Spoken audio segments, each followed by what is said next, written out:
Hello again, everyone. It's been a while. I am Bear Wiseman, and this is Gathering of Geeks. And today I am here with Johanna Kurkela and Tuomas Holopainen from Auri. And, when it comes to geekdom, I feel like it would be pretty hard-pressed for you guys to deny being geeks in some degree. So how do you feel about that label? I'm really proud of it, actually. Yeah. I was going to say proud is the word. Always been so, actually. Yeah. Every single 48 years of my life. Yeah. Good. I think geeks need more enthusiastic representation. We were uncool in youth, and more cool people need to express that being a geek is actually awesome. It's the best, isn't it? Yeah.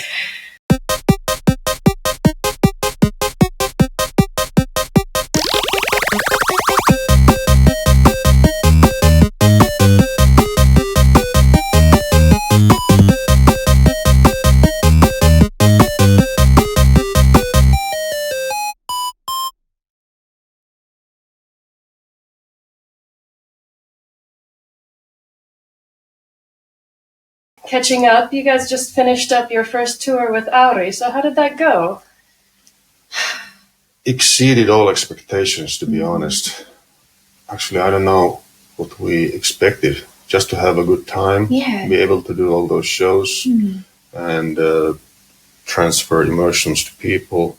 But what happened was just something so unexpected, because when you think about the music of Auri, you would think that it's like ethereal stuff that you listen to in darkness and embrace everything, but it was like Wild West at its best.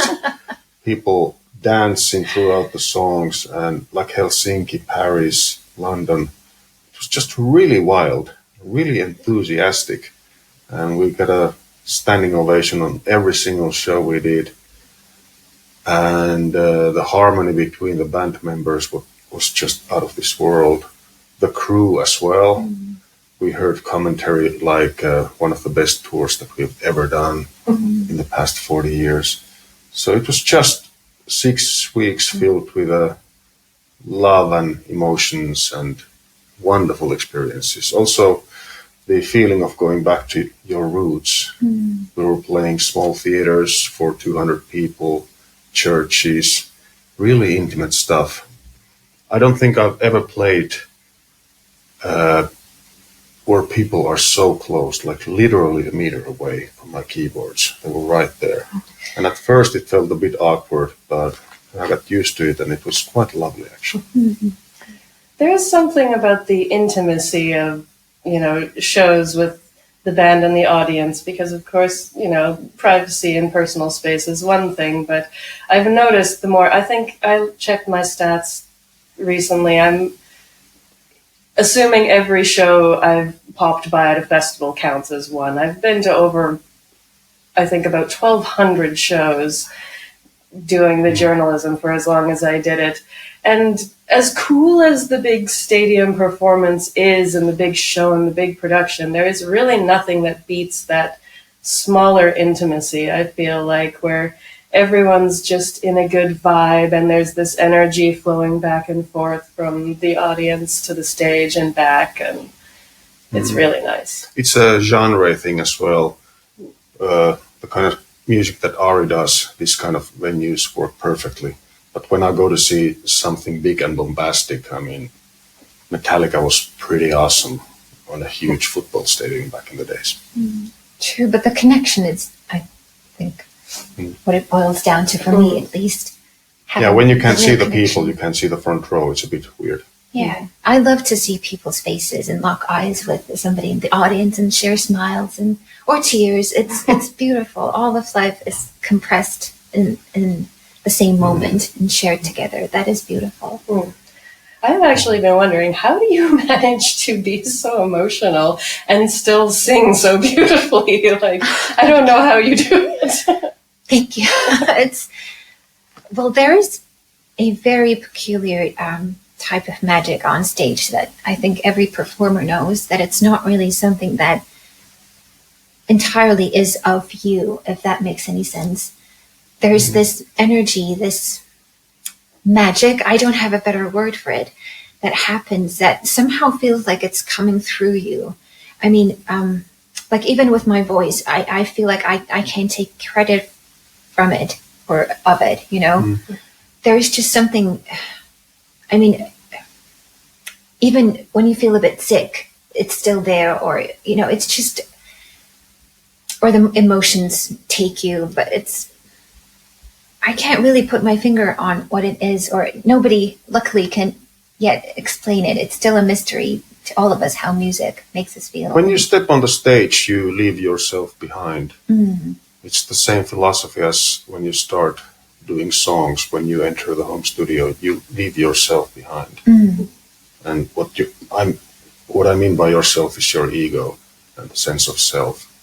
You just go there and channel stuff. Yeah, you're entirely in the moment. You don't think things in the past or in the future. You're just completely there, sharing the moment. I've never ever felt that I go on stage to perform. No. I just go there to channel and transmit stuff. And I like to keep my eyes closed a lot.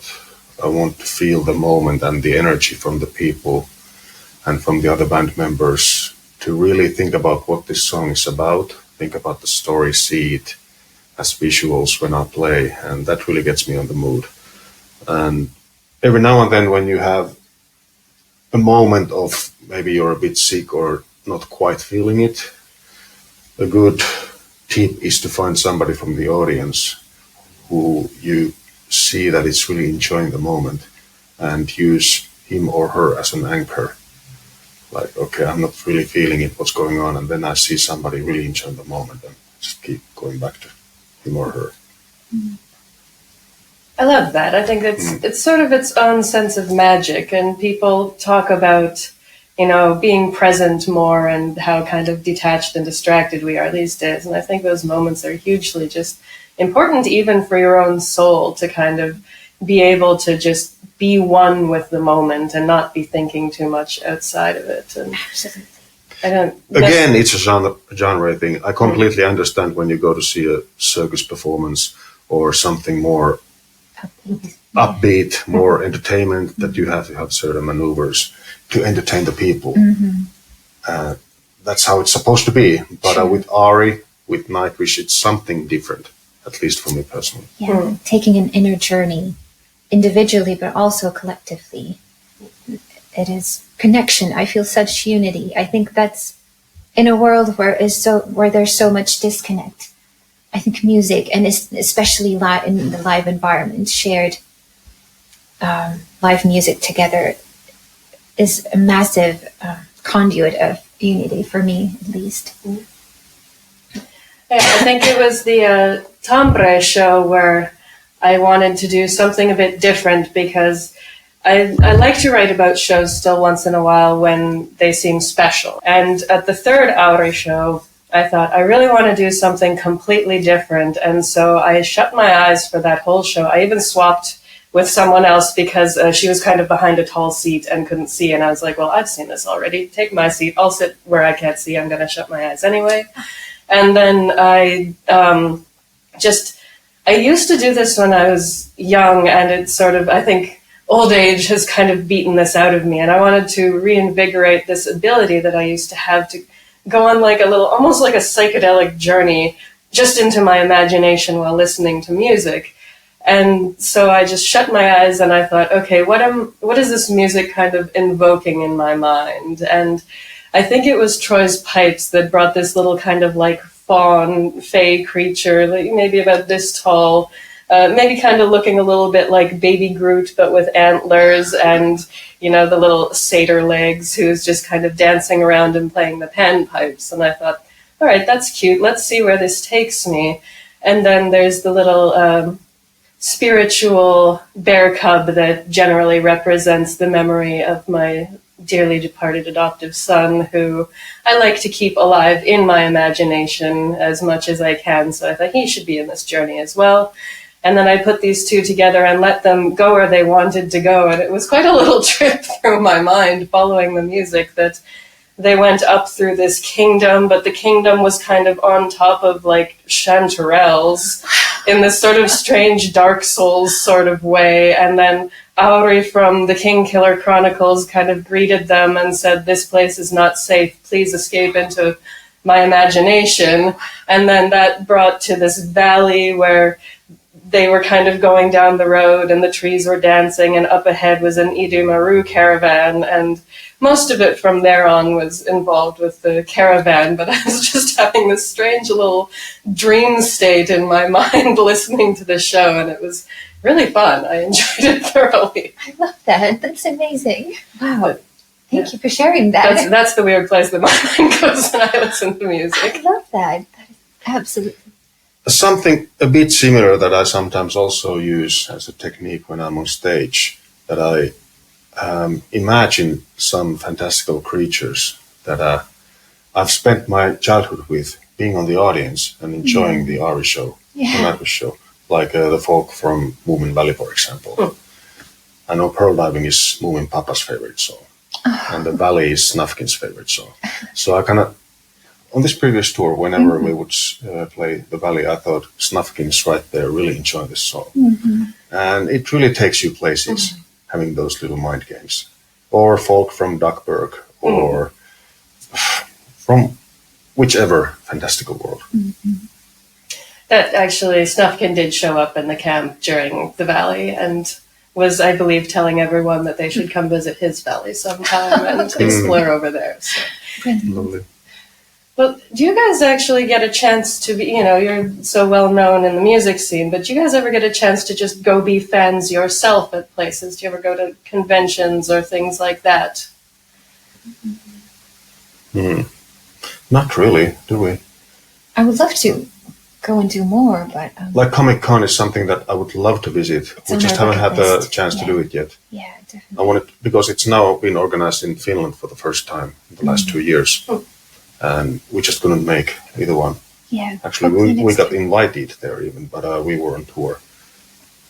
And San Diego Comic-Con, the ultimate, is something that we would love to visit. So yeah, great. In the plans, but not yet. I think WorldCon was here, in about 2017, and that was very cool because I got to meet Robin Hobb and do an interview with her, and Scott Lynch, who's also one of my very favorite authors. I'm not sure if you've heard of him. But... yeah, I read his books, actually, the trilogy, Gentleman Bastards. Yes. And I think, was it the same year that I met Robin Hobb as well? I think it might have been. Yeah. 2017. I thought it was earlier, but... it might have been, give or take. Because George Martin was there as well. Yeah. So it was that same year. Yeah. I think it was a bit earlier. I could be mistaken, but yeah, I met her there as well. Then as well. Yeah, I don't usually do signing sessions necessarily, but I thought, man, I've got so many George R.R. Martin books. I should really get something signed. And I felt like such an idiot because I don't know what to say. I was just like, thanks, I guess, like for the cool stories. You want to say something like profound or meaningful, and then you get there and you're just, as long as you don't say when is Winds of Winter coming, just don't mention that. Yeah. Do you think Winds of Winter is ever coming at this point? I'm not keeping my hopes up. I really hope so. It's been quite a while, so. Someone made a really good theory on that, and as a writer myself, I think I really get the point that they were saying, is that imagine you're at a campfire and you're telling a story, and then someone who wasn't there but heard the story from you before was like, oh, I know this, and then they tell the end of the story and they do a really bad job of it, and then you're sitting there kind of like, okay, and then people are like, okay, but yeah, we want you to do it, but do you really feel like telling it anymore after that? Yeah. Maybe. I see, like, I can imagine he's still working on it, but I can imagine also the motivation is maybe not what it once was. I saw an interview from him from last April, so that's like 4 or 5 months ago, and he said that he has 70% done. He's just not satisfied with all the decisions he has made so far, but he said that he's still working on it all the time. But I think he's 78 or 79, so he's not getting any younger, but fingers crossed, because such an amazing series. It truly is. Yeah, and there's so many stories still to be told. And then I quit watching the show after 3.5 seasons. I didn't think it was bad. I think it was pretty good. Just so many things about it rubbed me the wrong way. So I just gave it up. In the first season, they ruined Danny's wedding night. I think the way they portrayed that was so different from the way it was written in the book, and it completely eliminated her motive for why she wanted to create a connection with Drogo. And the way it was portrayed, there was no tenderness, there was nothing. And I was just like, this kind of destroyed all of her character motivation for me in one swift move, which is unfortunate. That scene was a big debate in the fandom because it was so different from the books. And many others as well. As much as I love Peter Dinklage, I think he's far too handsome to be Tyrion. Yes, that's true. Nothing like in the books. But that's I think kind of Tywin was perfect. Charles Dance was perfect. Oh, gosh. Yeah. So there were so many things they got right in the show, and so many things that didn't work for me. So that's why I kind of gave up on it. I remember a poll online that was like from way before the show was a thing. Like, who would you cast as these people? And I do remember on there was Sean Bean, Peter Dinklage, and Lena Headey in all of the roles they actually ended up in. So that was very cool to see. Nice. But yeah, Chuck Dance was also, I can't imagine anyone else doing a better job of that. It was incredible. And Jason Momoa as Drogo was perfect. Absolutely. Yeah. Now, I've talked about this in my convention talk that I don't think fantasy media is generally very good quality. Do you have any fantasy media, beyond the Lord of the Rings trilogy, which is kind of cited as the one good fantasy series? Do you have any fantasy media in television or film that you really love that actually holds up despite the general issues that fantasy faces? That's a good question. I think the film Stardust by Neil Gaiman, I think I enjoyed the movie more than the book. I did too. I think it was fantastic, I love the Stardust. adaptation. Little twist at the end that the book it's fine, but Exactly. it doesn't have any sort of climax really, and the movie kind of turned that up in a nice way. I think so. And also what they did for the Moomin Valley series in early 90s, just perfect. So the Japanese animation, yes. I haven't watched as much of that as I wish I had, because I think it's still, maybe there's dubs of it now, but I like listening to it in Finnish, but my hearing comprehension of Finnish is much poorer than my speak ability, weirdly enough. They really nailed it. I think all the voice actresses were perfect. Yeah. And the music is lovely. And the music is so music. good. So that was great. What else? I'm trying to think of films based on books or comics. Have you seen the new Dungeons and Dragons Honor Amongst Thieves movie? I did, yeah. I don't think you were there, but I watched it. I thought it was good, fun. Troy actually plays the pipes in the soundtrack. Really? That's cool. I thought it was a bit too light for me. And I mean, the humor didn't really hit me, but it was a nice watch. Have you ever played any tabletop role-playing games? Yeah, and I would love to play more, but... We played Middle-earth with a friend of ours a few years ago. And it's one of those things that I wish I had a time machine and would go back 40 years and start all over, because that's something that would really strike my fancy. Role-playing in a group like Stranger Things. Yeah, that's my dream. Yeah, we can still do that. We're never too old. Yeah, it's just... Never just got around to doing it. I know, yeah. Hopefully one of these days, we can just forget everything else and do that for a week. Hey, call me up if you ever need a GM. I love to do it. Really? Yes. Awesome.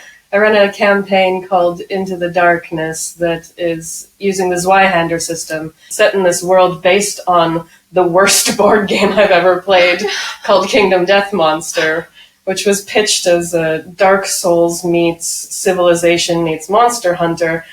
It's like roll a die, look at a table, roll another die, look at a table, and it kind of just feels like it's playing itself after a while, and the encounters don't change, and it wasn't a good game, but the world it was in was so cool, because it was this kind of horror, ever-shifting darkness, weird monsters, you know.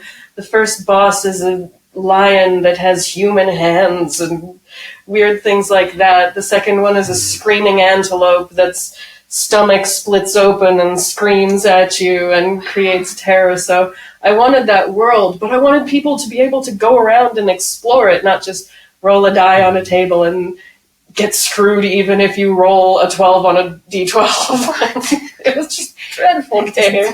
Endings are so important in fiction. They need to deliver because you are invested for weeks and months. And then if the ending fails you, you just feel so used and disappointed. Time wasted there. Truly. Almost. I love tabletop roleplay in the sense that it is ultimately storytelling, but you never know what's going to happen. You never know where the story's going to go. If I'm to recommend anything these days, it would actually be the Dungeons and Dragons actual plays from, there's Dimension 20, which I've been watching for years now, but I just started one called Worlds Beyond Numbers.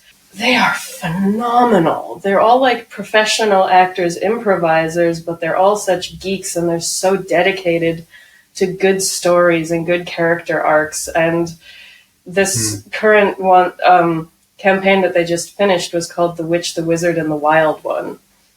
I've only finished the first arc, but they also have a children's arc where they set up the characters so whatever feats they have as adults, you figure out how they learned those when they were children in like a year that they spent together living with this witch in the woods. And they had me crying by the second episode, and it was probably one of the best bits of improvised storytelling I've ever seen, and I'm only one arc into it, but I can't wait to keep going. It's amazing. Wow. Sounds great. Yes. Truly some of the best storytelling, and if you, like me, you get sick of tropes and repeating ideas too much, their GM, Brennan Lee Mulligan, is so good at flipping the script on things. They had a season called Never After that was set in fairy tale worlds, and his version of Baba Yaga was just spectacular. Wow, you piqued my interest now. Yeah, the only downside is it's a bit of an investment because every episode is about 2 hours long. I was going to say, it sounds like an investment and you really need to have your time for that. And there's so many other things going on in our lives at the moment that calendar is pretty much packed for the next 2 years. Yeah. Let's see, hopefully if we ever retire, then we have some time. Yeah, I don't see that happening. No, I know. We just need to make time. Because but it does come and go, at least for me. There are times when I'm really drawn to reading books or playing Skyrim or other video games. And then there's times where just none of that happens. And there's more music or knitting or something else that takes its place. But yeah, just need to wait for the next season of fantasy games. Exactly so. I mean, I've been reading fantasy all my life since I was 4 years old. But there was a period of about, I think, 8 or 9 years that I didn't read a single fictional book. And that was from 2013 to 2022. Because it was all about popular science for me. Everything by Dawkins, Hitchens, Neil deGrasse Tyson, Carl Sagan. And that then reflected on the 3 Nightwish album that we did. And I just didn't feel like reading anything other than non-fiction. And then a few years ago, 3-4 years ago, it came back with a bang. And I've been on that binge ever since. Well, speaking of Skyrim and video games, what are some of your favorites on that front? I'm really boring. I've only got 2. I've tried so many, but the only ones that I really liked to play were Skyrim and the Hogwarts Legacy. Those 2. But you do like some other ones as well. Skyrim is the ultimate for me as well. I played it through 3 times now, 4 times, something like that. It is the ultimate. But I did enjoy Witcher 3 to an extent. Until Dawn, the horror game, that was good fun. I haven't tried the Hogwarts Legacy yet. It's in the plans. I absolutely adored the Last of Us games. I thought the second one was even better than the first. Hot take. Very hot take. I know many fans didn't like the big twist. I thought it was great. But they had the kahunas to do so. Have you watched the show as well? We watched the first season. It's good. I really liked it. But for some reason, we haven't tried the second one yet. I watched it mostly on, I think, was it going to the US or Canada earlier this year? I watched about 7 episodes of the first season. I was just like, oh my gosh, this is amazing. Like, the mechanics in the game didn't work for me. I'm not good at shooters because I'm a console gamer, for one, and aiming is very hard. But also the kind of, you must recognize the pattern of where the enemy comes from and then shoot, and it loses my attention very quickly. So I watched my partner play it quite a bit, but I didn't play it myself. So I was really excited they made a show from it. I do love Pedro Pascal because I just watched The Mandalorian as well, and that was delightful. So love seeing him in the grumpy dad role. He's really good at it. He's great at everything he does. He really is. He seems like such a nice person from what I've heard. Give me dystopia and survival and I'm all in. And Last of Us does it so well. Urban decay is just such a wonderful thing. And it put me in this weird state of panic as well, where I'm like, the world is really sketchy right now. And I went through all of August and September and most of this month as well, just trying to convert half of my yard into gardens. So in case anything weird happens out there in the greater world, I can still feed myself next year. Like we talked, console games are such a commitment. You really need to have the time for that. I've been wanting to start the Hogwarts Legacy for months, for a year now, and I just don't feel like I have time and energy for it quite yet. I just turned it on for the first time a handful of days ago, maybe 3 days ago, just to get a feel for it, because I think it's on PlayStation Plus, and do have a bit of a problem with giving money to J.K. Rowling. So it was like, okay, it's here, it's available, I can give it a try, because I have heard really good things about it. And I really liked the immediate feel of it. Felt really cool that, all right, hey, we're back in this world again. That's great. Yeah, it's fun. Because you love the apocalypse, but I can't put up with zombies or anything up close. I need to have my safe space. So when they come at you, that's too much for me. Yeah, but that's why I love horror. I love reading horror, playing these kind of games, because you get to kind of confront your fears in a controlled environment. And it then really helps you going on in the real life. Something like that is going on. That's good. Yeah. That makes sense. I know what you mean about the commitment, though, because as much as I like these big open world games, then it's something that you feel like you need to be able to kick back and do for a good 8 hours or something to really settle into it. Like, gosh, I think I put 200 hours into Skyrim the first time and 100 hours in the second time or something. So I got to the point where I started like buying food, and like I would make like potato and carrot and leek soup because I kept making the soup in the game so much that it was creating a craving. And it's like, oh, okay, I might need to stop playing this game. We had a Skyrim theme party twice, actually. Yeah, we have hosted. We did all the foods from the game and dressed accordingly. And made sweet rolls and all the recipes from there. And but I do know what you mean when you play a lot. And then I remember we went hiking, and I could swear I almost saw somebody up there on the hill, like orcs or, mountain trolls coming at me, ready to take and you wanted to pick all the flowers and do some potions. I know, So it does kind of bleed into your actual life as well. And Skyrim came out in 2011, so it's an old game already, 14 years. So imagine where we are in a few decades. It's intriguing and scary at the same time. I mean, are we going to have like virtual reality where you have all the smells and like physical contact with the characters? What it's going to be like? The possibilities are so endless, and I just hope that we can live long enough to experience some of that. Me too.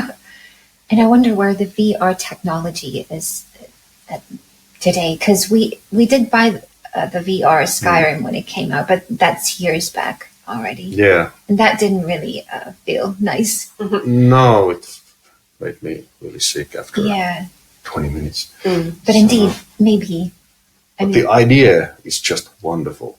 Yeah, that you could just put on a helmet and turn your head around and see Aldu in there. And it's just. But all this being said, coming back to books, I adore the idea that you have 26 letters and some markings, ink on white sheet of paper, and you create worlds. As simple as that. You don't need anything else.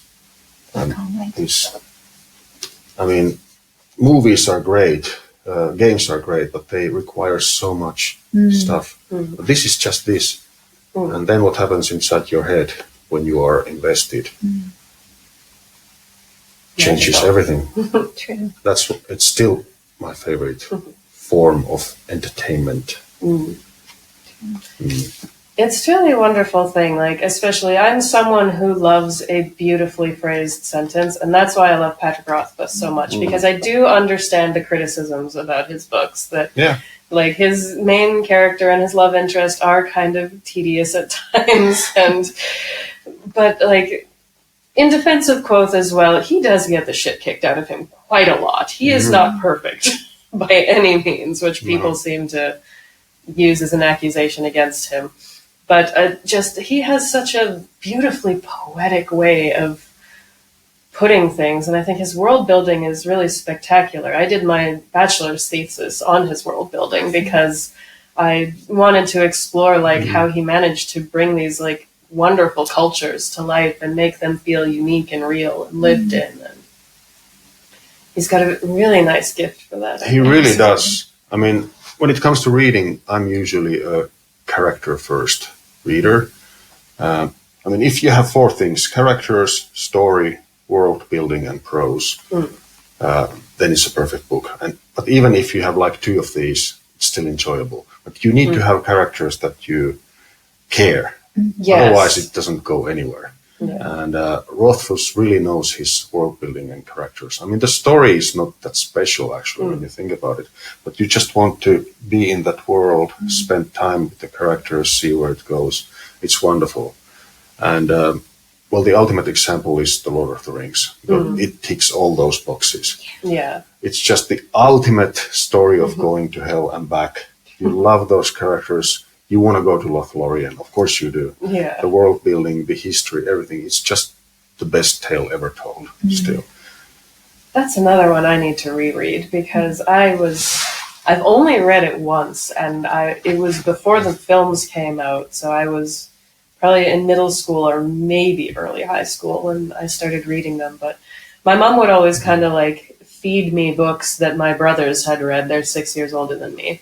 And so they read Narnia, so my mom was like, you should try this out. You might like it. And then, your brothers read Lord of the Rings. You should try this out. My brothers aren't geeky in the slightest, really, anymore. But it was kind of through like, okay, my brothers are older and they're cool, so I'm going to do the things they do. And then somehow accidentally activated this dreadful, dreadful fantasy geek who can't stop telling stories. And it's just a wonderful thing. But I've gotten to the point where my headcanon has become the movies.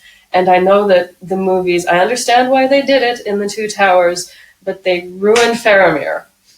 And his whole point of, he says to Frodo, like, whatever killed my brother, if I found that on the side of the road, I would leave it there and not pick it up. The whole taking Frodo to Osgiliath never happened. I understand that they needed a climax for Frodo for the end of the movie, and so they had to make that change. But they made Faramir someone else from who he was in the books, and he was one of my favorite characters because he was so cool. He wasn't kind of tied down by this pressure that was kind of what killed his brother, and so I really loved that. And then they just kind of made him Boromir, but more insecure in the movies, and it worked, but they have to make adaptations when they make films, and most of them I completely understand. I understand why they left out Tom Bombadil. Exactly. They didn't really take the story anywhere. Exactly. I liked the addition of Arwen. have a little love story. She's not in the books at all, just in the appendices. Yeah. So I get all those choices. And Merry and Pippin, they were a bit too much of a comic relief compared to the books. I was fine with that as well. So I still give all 3 films an A+. Yeah. I'm one of the weird people who thinks The Fellowship was the best, though. I know it everyone was. loves Return of the King. Oh my gosh, what's the last Return one? of the King. It is Return of the King. There's too many things with similar names. But yeah, The Fellowship was just such a flawless movie to me. It's a conversation we actually had with Troy not long ago, that name the films that are absolutely spot on perfect from beginning to the end. Not a single scene rubs you the wrong way. And I think it was like Jaws, Fellowship of the Ring, and Shawshank Redemption. Solid choices. I have not seen Jaws, but Yeah. Shawshank is a brilliant movie. Yeah. Dead Poet Society almost, but there's one scene that Which one? when he finds his son that shot himself, he's acting. Okay. Kurtwood Smith is the actor. It's a bit over the top. Didn't write. Okay. Everything else is just, it's my top 3 film of all times. But Fellowship of the Ring is perfect. What about The Village? It's my favorite film of all times, but it's not perfect. Right. It's hard to say, yeah. Yeah. Now, knowing the twist in that movie, I haven't seen it, but do you think I should still watch it, even if it's kind of already been spoiled? Yeah, you should. Okay. If not for anything else, watch it for the music. The music The is most gorgeous. beautiful soundtrack, I think, ever. Harrowing. That brought me on a train of thought. Have either of you dabbled in the new God of War games, the Ragnarok? I call them Dad of War because I don't remember their names. Your brother played it Yes, through, and and we we were kind of watched it. like watched it from Yeah. the couch doing stuff while he was doing it. Yeah. It's just, I don't think it's for us. No. Alas. And I would have wanted to get into the Assassin's Creed world as well. I've been watching other people play it, but I don't know. I'm so picky. We are both so completely picky. I mean, it has to be like really, really, really good Yes, to get us out of doing music. exactly. Because that is really what we do. True. It's always a gap. Oh, Yeah. yeah. Yeah, that's such a good point because I feel like I got into a weird state where I stopped writing when I started doing music journalism, and I have a very weird grief over that now because I thought that I could maybe somehow build some sort of following through that. And that's not really how people work. They read your reviews, they don't necessarily care about your fiction. That's not what they've come to you for. And so I'm like, oh, I had kind of a little following for my writing back when I moved to Finland, and then I kind of threw all of that out when I started doing music journalism. And so I feel like this weird oopsie because music journalism, while amazing experiences I've had, didn't really give me anything on a professional level, and it felt like kind of a wasted decade, kind of a critically wasted decade right in my 20s. And so now I'm kind of trying to find my way back to that, and I don't know how to find an audience for my books anymore or anything like that. So it's a very weird struggle for me. But I found that there was the moment that I told Laureline that I didn't want to be writing actively anymore for a magazine. I went to the sauna and I started to cry. And I listened to Auri a lot in the sauna. It's one of my favorite things to listen to. And Pearl Diving came on, which is my favorite song from that album. And I started to cry, and the song came on, and I was thinking about Kathy Criswell, who does interviews and travel blogs on my website sometimes, and also wrote a book that was released earlier. And I was thinking about her and this kind of strange accidental friendship that we had formed, and I wrote a song called, or not a song, a little short story called, your song is Pearl Divers? Pearl Diving. Okay, then my story is Pearl Divers. Pearl And it was about friendship, but in this strange metaphor of deep sea diving that was kind of set to the song. And I felt this weird release come out of me that oh, right, this is what I'm supposed to be doing. I'm not supposed to be doing all of this other stuff.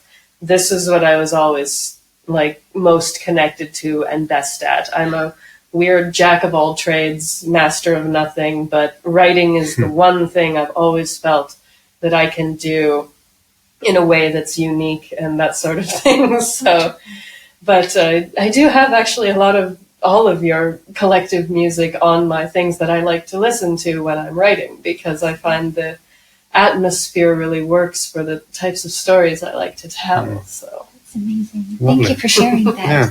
I love that we were able to be there for you in that moment and that epiphany that came.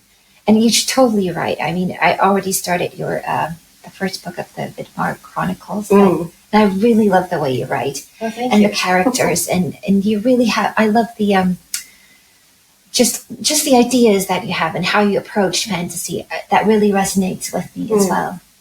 I had such the origin of that story was so kind of strange in a sense, because when I started writing, I was a big Final Fantasy nerd back in the day, like Legend of Zelda and Final Fantasy IX specifically. A few years ago, I went back and I reread this first story I wrote, and I was like, wow, this is just a whole pile of ripped off everything else that I could find. Star Trek or Star Wars, I could find so many Final Fantasy games, Legend of Zelda, even the Smurfs showed up in there somehow. And eventually I had this conversation.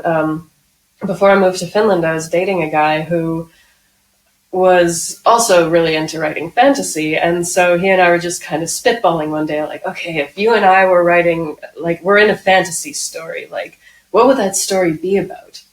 And, you know, kind of for the guy he was, I was expecting this, like really blustering, heroic tale of him being a super badass and kicking all the ass everywhere. And it was devastating what he told me. And this is the story that Kaldor Vidmar goes on in this book that, spoilers, he's going to go through it.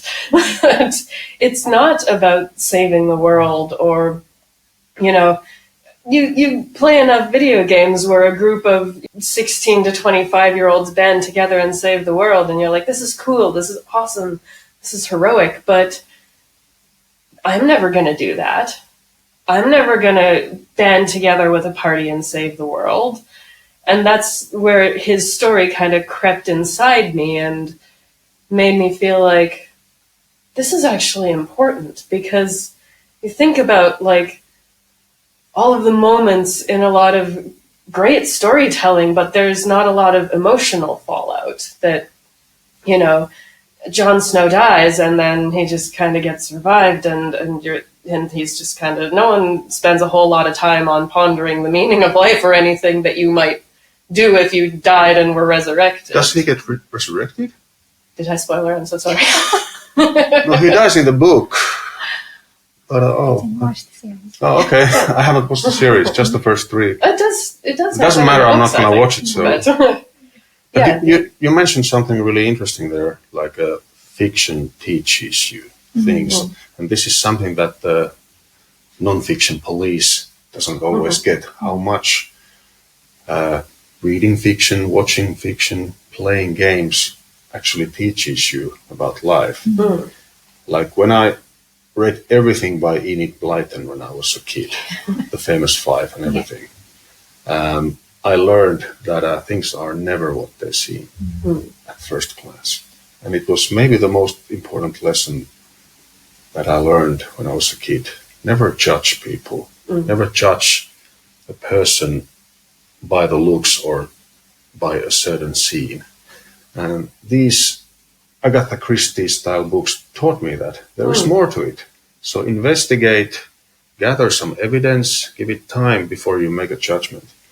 And that's something that's stuck with me through all these decades.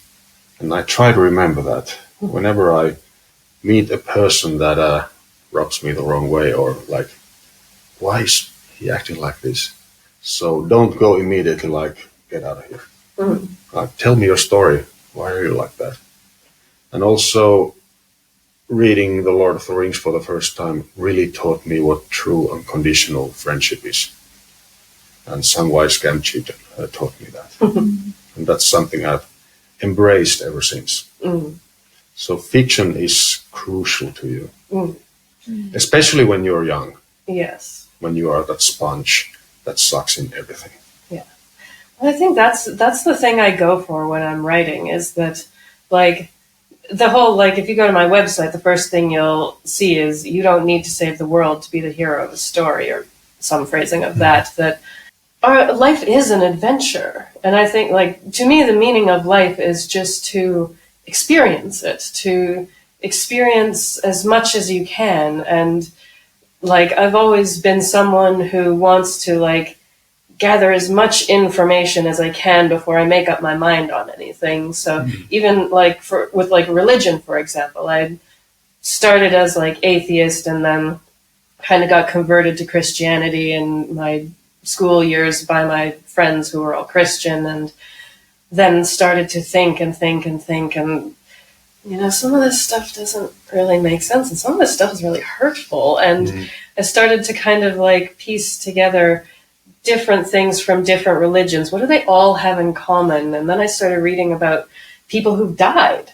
And it was very strange to me, like, why is there no religion based on, like, what people who have literally died have experienced? Like, why is that not the foundation of all of our beliefs? And so now I'm a deeply, deeply spiritual person, but based on just strange experiences I've had since, for example, my adoptive son passed away, or things like that. But I don't think there's just one reality or anything like that. And I love exploring that as well in fiction. Like, most things do still seem like a reflection of what we have experienced collectively already. And I really like to pull myself out of that box as much as humanly possible and try and see what new I can come up with while being inspired by as much as absolutely. I possibly can. Keep your mind as open as possible constantly.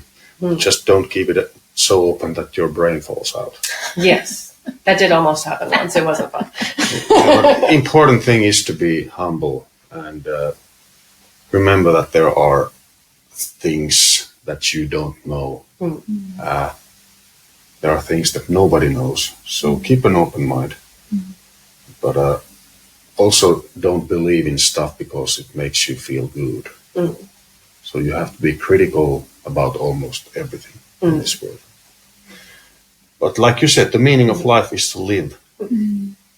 Experience as much as you can with the time that's given to you, and try to make the world a better place with the means that you have, with the people that you love.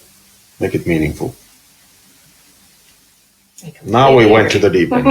Yes, I do like to get a little existential sometimes. I apologize. No, that's good. But yeah, I think it's important to, like, explore these things as well, even if just to, like, get people thinking and talk about these things, you know. Even just that concept of magic, I was just trying to think, like, what's a version of magic that I haven't seen done before? And it was a suggestion from my partner that, how about the multiverse? And I was like, okay, I've seen the multiverse as a setting, but not as a fuel. So that was a fun concept to play with. And I like then coming up with the rules of, like, what does that mean for magic? If you can't transfer matter, then you can't, you know, it's not unlimited what you can do necessarily. But if you get really creative, you can do really cool things. But the more complicated the magic you want to weave is, then the more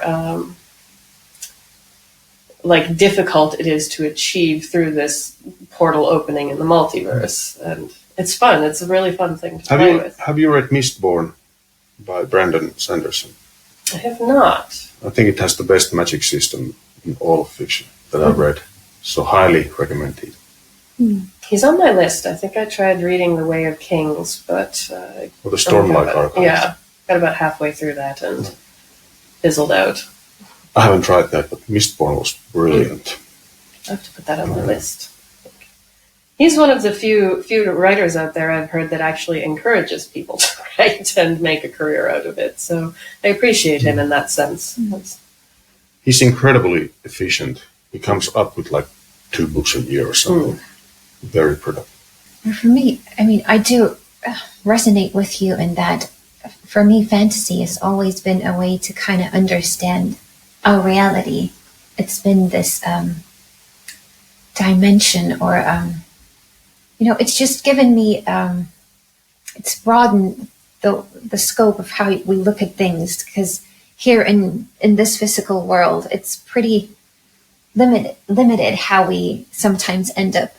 Like you just described, you assume that what you see is what you get, but there is this hidden world behind things, and I think fantasy really drills into all the possibilities that can be found behind that veil, And for me, it's been also in like an uplifting, empowering sense. There are characters in fantasy books that I really look up to, and in certain moments in my life when I struggle, I think of Mary Poppins or Galadriel or somebody, Moomin Mama, who inspires me to kind of elevate my being into somebody who can tackle things, and also like you described, what's the meaning of life? Even those big questions can be explored through fantasy. I love it. Exactly. I mean, whenever I read something about Moomin Mama or Samwise Gamgee, I'm like, I wish I could be like that.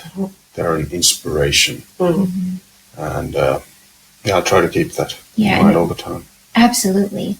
And like, I feel very strongly, like you described, the love being the nature of all of the universe. Somehow that resonates with me very strongly as well. And it kind of, I mean, I don't know, who knows how this life works, but what has helped me look at all the struggles people are going through is, I really hope it's like a video game that we are in, we get to decide our characters and our ordeals before we enter this life, because then it would be more fair.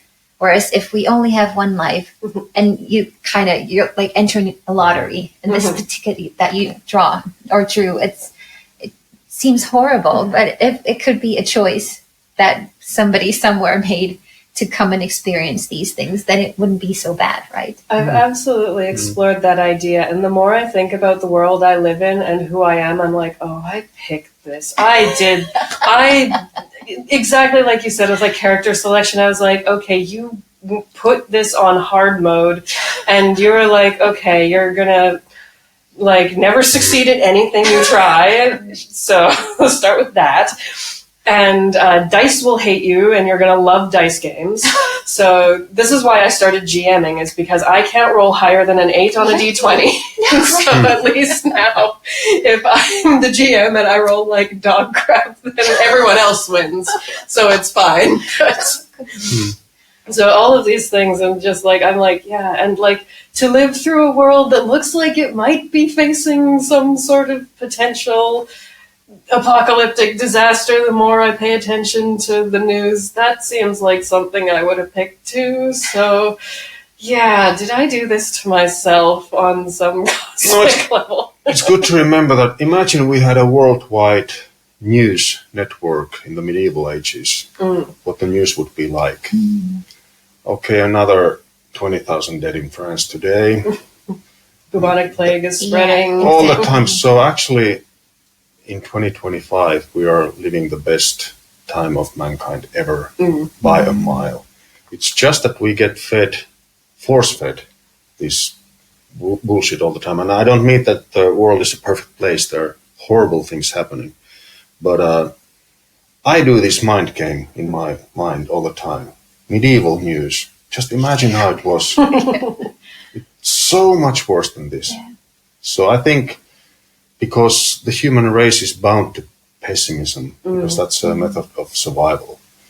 But I think if we kind of twist that idea in our brains and feel more optimistic about everything, that is the way to make the world a better place. Not wallow in the darkness and sorrow all the time. Be aware and do what you can to help these crises that's going on in the world today. But just remember the scale of things. There's so many. The vast majority of things in the world today is better than 800 years ago. That's very true. And I think that's something, again, I try to express in my writing is like, you see all of these worlds that are just sort of a dark mirror of ours, but like fantasy is exactly that place where you could show something better.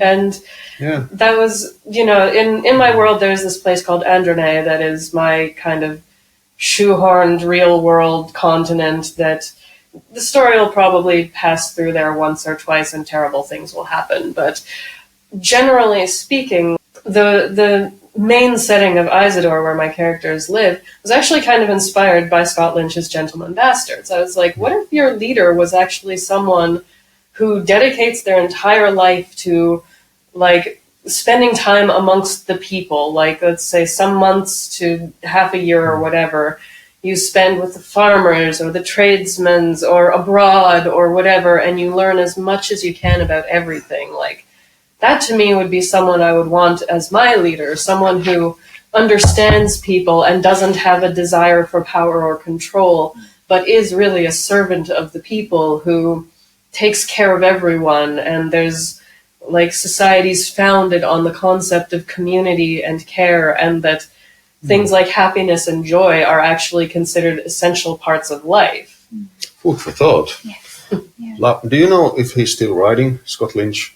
I believe it's been a long time since his last book. The fourth book has been supposedly coming out much like, I suppose, The Doors of Stone and the Winds of Winter for a long time, but he's a little more honest about where he's at. I think he's had quite bad mental health struggles and things like that, and I can say from experience it's hard to be creative when you're trapped in a spiral of misery all the time. So right.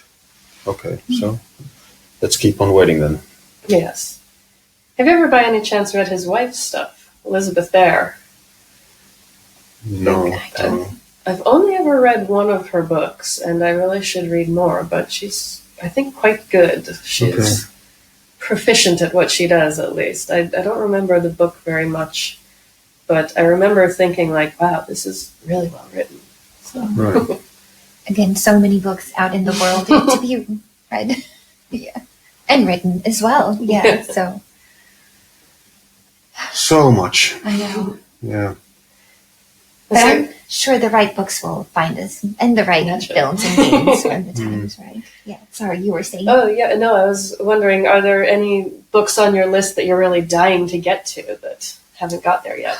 But the list is so long for me. Winds of Winter, Doors of Stone. But of the existing ones, I've never read the Dune. So that's what I'm going to read next when I finish the one that I'm reading now. For some reason, I'm not so high on sci-fi, but it's such a big part of popular culture that I want to give it a shot. See. Yeah. So that's next, but anything else? Again, I think the list is so long. The new Dan Brown book, I really like his stuff. It's very entertaining. I think Da Vinci Code was one of the best, actually, books ever written. I think it's brilliant. So that's also on my list. I'm going to read The Lonesome Dove by Larry McMurtry at some point, because everybody who's into literature says it's one of the best books ever written. What's it about? It's about the Wild West in the late 1900s, I think. And I'm not so big on Westerns, but I just keep on hearing how good it is. I want to give it a shot. Yeah, definitely. So. And your book that you recommended, this one, the... oh, yeah, that you just read. This sounded pretty interesting as well. So this is what I want to get to. And it was nice. It was something I read in about a day. So I needed a day off. As I said, I quit all my medications and everything recently. So I needed a day just to myself to just chill and do something nice for myself. I made myself a charcuterie board of fancy Dutch cheeses and olives and everything. And I sat down on the couch and I just read that book, and it was a great afternoon. I had a blast. I had a similar experience. I want to take this opportunity because I was just saying that when I read fiction, it has to have the characters, story, world building, and prose. And this book I read a few weeks ago didn't really have any of those, and it's still might be my book of the year. And it's called I Who Have Never Known Men by Jacqueline Harper. It's an unbelievable little book. You read it in one take, in a few hours. And I've just been thinking about it for weeks. Right. Yeah. What was going on here, and what did the author want to say? And such a fascinating little story. So highly recommended to everybody here. I suppose if you don't have those 4 core things, the one thing that I would need is something that makes me think. Think, exactly, yeah. And that maybe that's the 5th element, so to say. And that's what that had, like, wow. I mean, it had some interesting ideas. The world building was like, what on earth? It didn't really have a story. It didn't really have characters that you can relate to, but still it was so fascinating. It was a real page turner. And once you got in the end, the last 2 pages were like, whew, I've been thinking about that ever since. And so highly recommend it. I Who Have Never Known Men. And I can't wait to finish the book you've written, The Vitmar Chronicles. And did I understand correctly that there's another book already out? Or Yeah. The second one's come out. I don't know how many there will be. It should finish with a novel that's starring their children. So it kind of spans the whole, them kind of like meeting their partners up until the oldest is probably around 21 or something like that. And then they go on their own adventure in the final book. So a little bit of a long project. The original plan was to make a trilogy. And then I thought, I'm so tired of not having anything released. They were all like year chunks. It's a very slice of life story. So like, what's the most interesting adventures these people went on in their lives this year? Still a little dialed up compared to the real world, but generally speaking, it's just like about life and surviving life as opposed to saving the world. So I wanted to create this in the similar way of Harry Potter. I wanted people to be able to grow alongside the characters as they go on. I think that was my favorite part of the whole Harry Potter series. It's the coming of age story. I mean, Hogwarts was great and all the magic was good fun. But what really hit me was the friendship between Harry, Ron, and Hermione and how it grew across those 7 books. It's such a fantastic story in every way. True. I know J.K. Rowling said that she regretted that Harry and Hermione didn't end up together, and I disagree completely. No. She did it right. Absolutely. And she flipped the script a little bit in a way that I liked, and I think Ron and Hermione were the right choice. Don't care who Harry ended up with. It wasn't important. Didn't need to be someone from his high school, but True. That was not a mistake. Yes. I'm a bit conflicted on the epilogue of the Deathly Hallows, whether the story needed it or not. On the train station, them being run up. I think the story could have survived without it, but it was kind of nice to see where they ended up. But it was kind of like, maybe it was a bit too much. Yeah. Didn't ruin the story for me or anything, but I was like, interesting choice to add this in the last 10 pages. Yeah. After all this, so. Yeah. Anyway, brilliant. It's like top 5 absolutely. series of all times for me. And I can't believe we just recently discovered it. That's right. Like in Last year, or the year 2024, Yeah. I read it. Because I saw the first film, The Philosopher's Stone, when it came out 20-something years ago, and it just didn't do anything for me. And I was like, this is not my world. Not at all.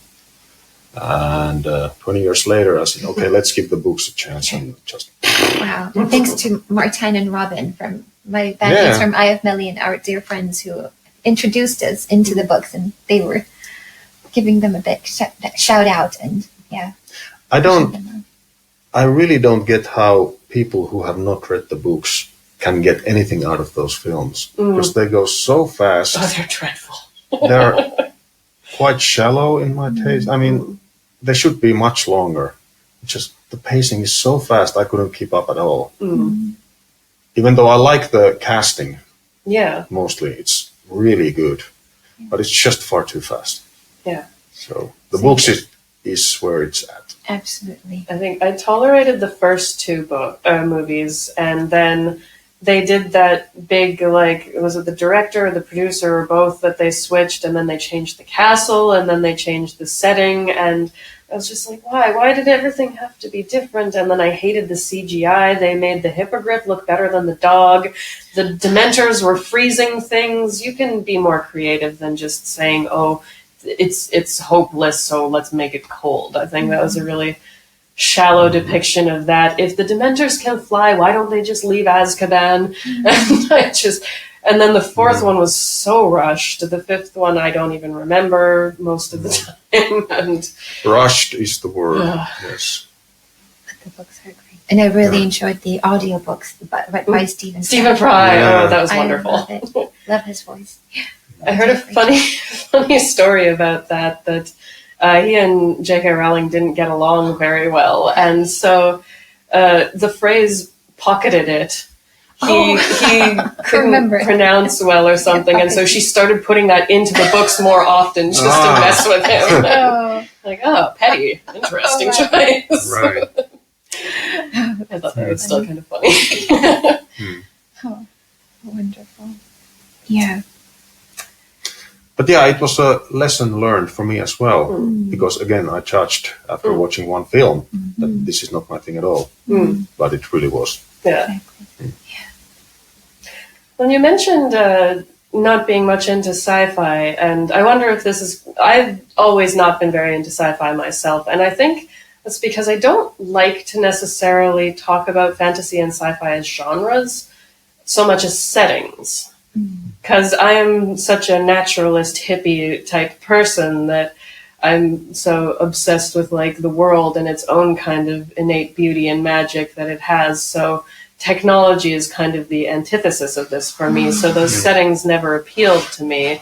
But I did, as kind of a professional geek, I thought I really do need to catch up on some of the stuff, because the only sci-fi I'd really seen was Firefly, which was actually great. If you like the sort of like space cowboy sort of thing, they do that really beautifully. And Battlestar Galactica, which I call Game of Thrones in space, and is probably the best show I've ever seen. And so I thought, okay, I need to maybe catch up. The new version or the old one? The new one. New one. The new one, absolutely. The old one seemed quite silly. Okay. They do some wonderful things. They changed the character of Starbuck to a woman, which is great. They have a lot of really, really deep, hard, moral, existential questions, like political questions, like what does it mean to be human, as you have these artificial humans that are impossible to tell apart. And it's a beautiful, beautiful series. And so I thought, I really need to get into, I got to give Star Trek the good old college try. And so last year, that was my whole thing, that I watched the original series, I watched The Next Generation, I watched Deep Space Nine, and I watched Voyager. And I actually was surprised by how much I really enjoyed them. I think most of them have like a rocky couple seasons to start. There's some questionable racist stuff in the early TNG, and they do really pose some interesting questions. The setting, not really something that's very dear to my heart, but I think actually the storytelling and the characters were very interesting a lot of the time. Oh, great. Maybe we should give it a... You watched that, didn't you? At some point? Battlestar Galactica. Yeah, I did years back. And I remember the Cylons that were in it. But again, I mean, it's the same thing as watching Star Wars. I really wanted to get into the world. But my favorite things were the Ewoks, and the forest, the tree houses. And again, that's the setting that my heart resides in most, or it loves to be immersed in that kind of setting. You like it earthy deep, not spacey cold. No. Exactly. I'm the same, really. And I think what traumatized me against science fiction was when I tried to read the Foundation trilogy by Isaac Asimov when I was a kid. And just couldn't understand a word about it. I read it too young, and that kind of like... Soured the milk. Soured the milk, so to say. But then again, like The Martian, Project Hail Mary by Andy Weir, beautiful books, both. They're like kind of like popular, easy reading sci-fi. Ender's Game by Orson Scott Card is wonderful. Let's see what I think about Dune. But this hardcore science fiction, I just don't get to the level of them in my thinking. I wouldn't say I'm too dumb for that, but something in the vein of that. I think, like, I just recently, we watched The Mandalorian, and then I rewatched the original Star Wars trilogy, because I haven't watched it since I was in high school. And with all due love and all due respect, they're silly. Like, there's so many moments that you just see they're in these critical political battles, and someone's like, what was that? I don't know, it was probably nothing. And you're like... Like there's no strong logic in there, and so my partner and I have developed this, like, anytime one of us starts thinking too hard about what's happening, we go shh, pew pew pew pew pew. That's like, we're not here for thinking. This is entertainment. Because even in The Mandalorian, like, it was so beautiful. This whole journey between Din and Grogu is the whole heart and soul of that series. Everything around it doesn't really matter. It's just these beautiful little teeny tiny moments where you see this. Grogu is a little bit of a shithead sometimes, in the best sort of sense. Like, he's mischievous, and so he keeps stealing the kind of ball that controls a lever in the spaceship, and Din keeps saying, like, hey, like, put that back, don't play with that. But then, you know, you'll see at the end of an episode, he'll just kind of pass the ball over to him, and it's these really, like, there's not a lot of dialogue. They pull off the, like, strong stoic man, but still give him heart and emotion in a way that you don't see a lot in these kind of, like, cold, emotionless, badass dude stories a lot of the time, and I think that's why I really loved it. Yeah, sometimes you just want to be entertained when it comes to fiction. Sometimes you just want to see Liam Neeson kick some ass and not think too much about it. Same thing with fantasy literature. Yeah, don't be too picky. Yeah. I think that's been my problem with a lot of fantasy shows sometimes, is, like, they're really pretty, but, like, I need some form of logic. Like, when Legend of the Seeker came out, I hadn't read the books. And because I was like, okay, everyone hates this show, but I am a person in the desert with no water when it comes to fantasy TV, so I'm going to watch this. And it was fun enough. It was, you know, look at these two goody two-shoes and their wizard friends going on adventures. I like the second season when they brought in the dark, sarcastic torture girl as part of their party. But the story was overall a giant sack of crap. And then I went back and I read Wizard's First Rule by Terry Goodkind, I think, and it's great. I really liked it, and I understand why everyone hated the show now. Because they put the ending from the first book at the end of the second season, which didn't make sense. The ending to the first season was horrible. And I do feel like the show relied on that the good guy always wins. And that's something that really gets under my skin, because that does not reflect real life in any way. You cannot just la-di-da, I'll just be a good person all the time and everything will fall into place. And that's not really how real life works. And so it kind of gets under my skin when the storytelling tries to present that as truth. And so this is probably where my biggest beef with a lot of fantasy media comes from, is the good guy always wins happily ever after. Yeah, I hear you. But there's something that we discussed a while back, something we both love dearly, and that's the Beauty and the Beast Disney film. Yes. But when you think about the plot, I mean, the Beast captures Belle's dad, and then he's so magnanimous that he releases him in exchange for her.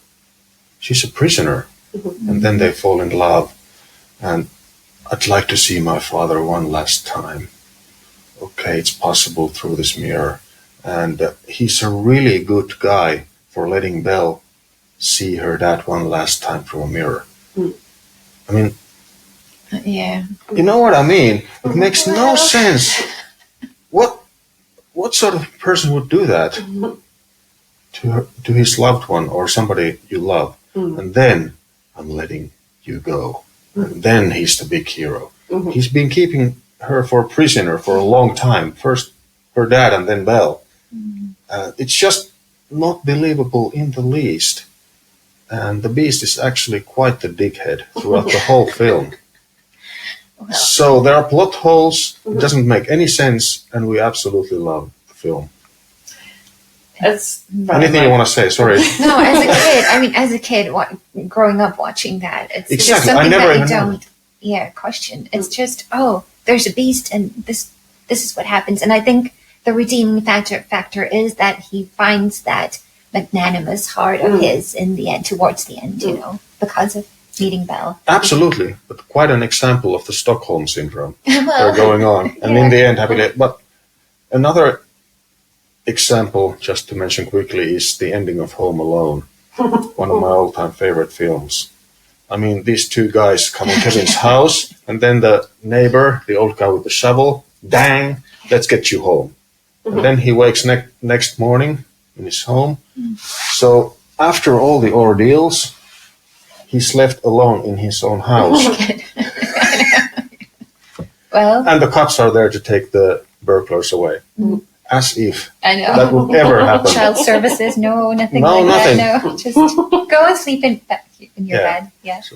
So my point is that sometimes plot holes not being credible is completely fine when it's just about entertainment and the overall feel of it all. Yeah, don't overthink it. Yeah. Don't overthink. I'll actually step up in defense of Beauty and the Beast a lot of the time, because there is a lot of, the Beast is kind of a dick in his way of going about things. And the live-action remake, I think, caused as many problems as it fixed in many ways.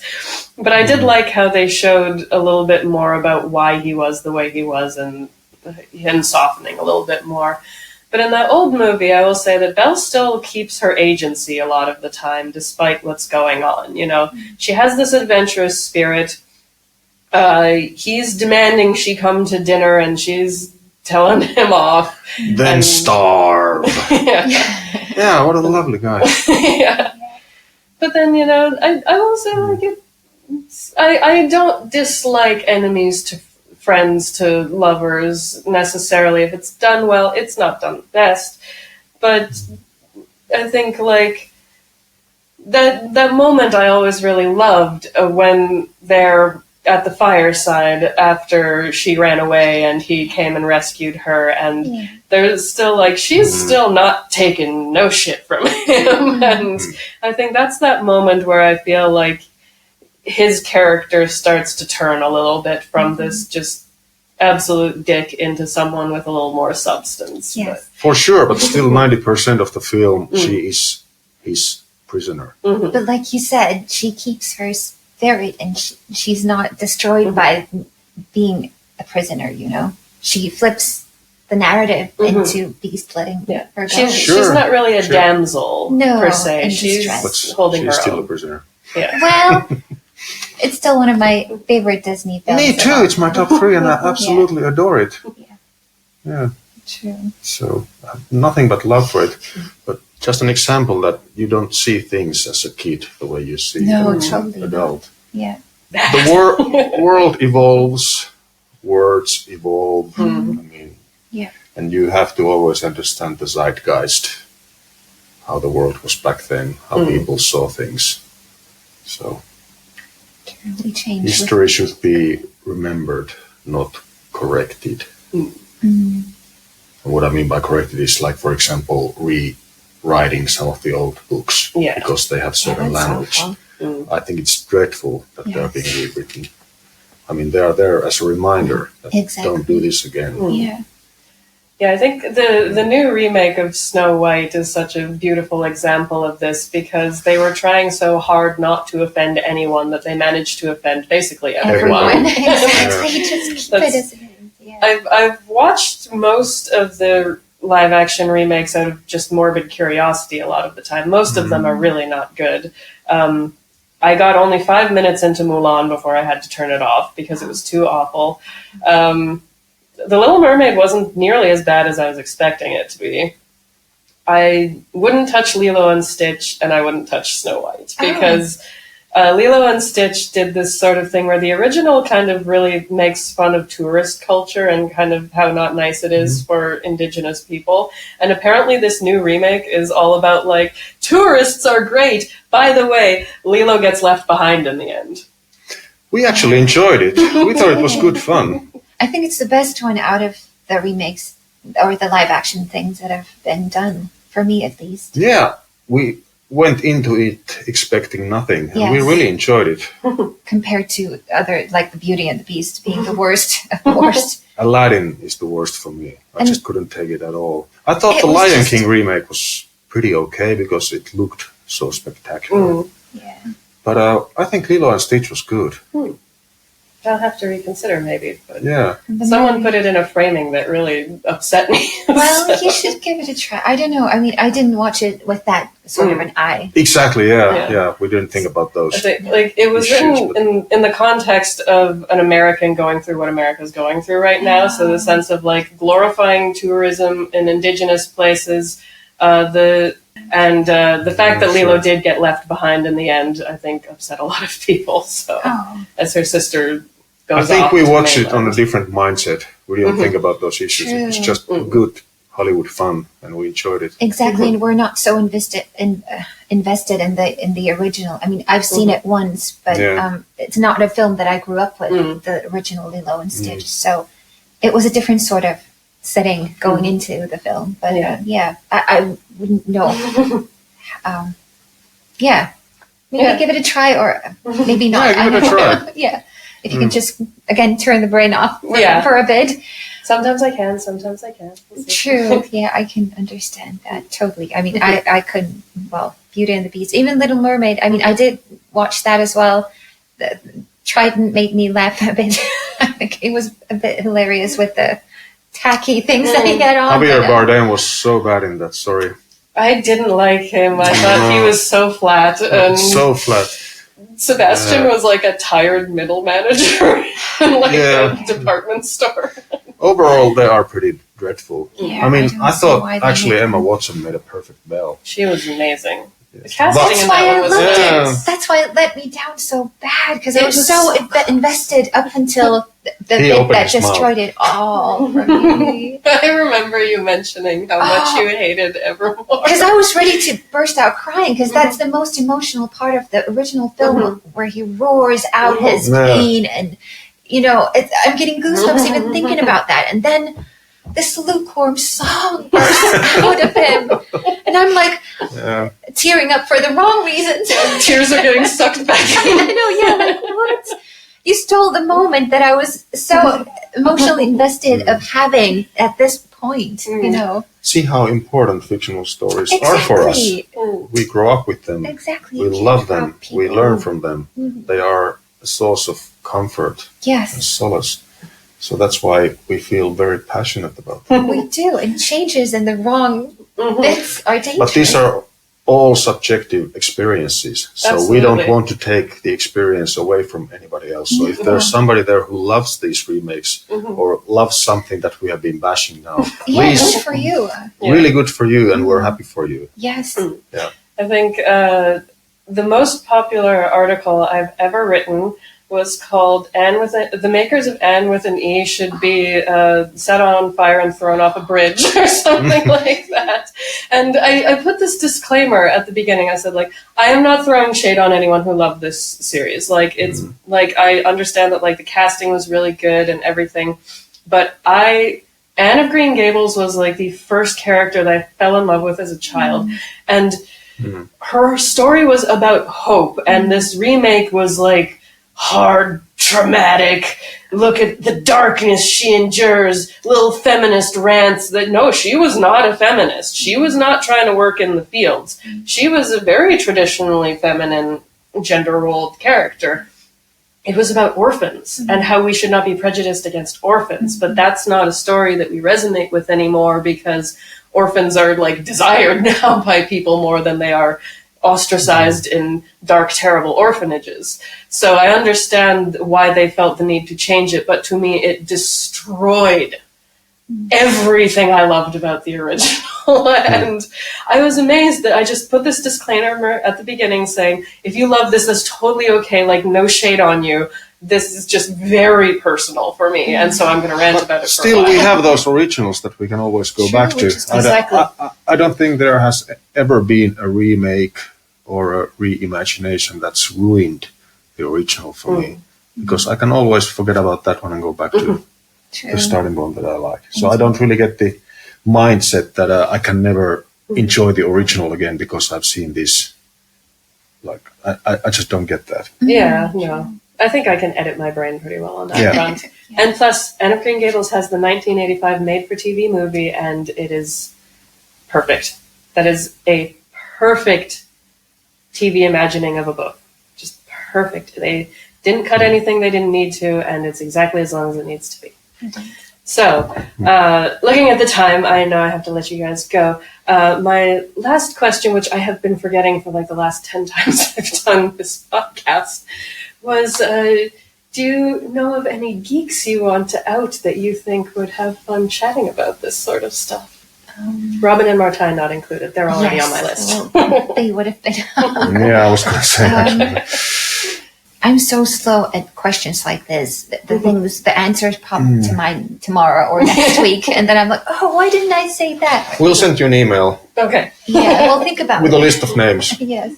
Fair enough. We need some time to think about this. True. All right. Good question. We'll out Thanks for the chat. Yeah, It's thank lovely. you so much for doing this. Wonderful. Thanks for the geeky fun. Yes, thank you so much. It's always fun to Yes. talk with kindred spirits. Yeah. Yes. And check out the Auri albums. I'm not even going to say the new one. Check out all of them. They're amazing. Check out Eye of Malian. Check out Altamont Road. Check out Nightwish if you don't already know it. And if you feel like it, check out the Bitmar Chronicles. Nobody ever buys my books, so if you feel sorry for me, then thank you. Cheers.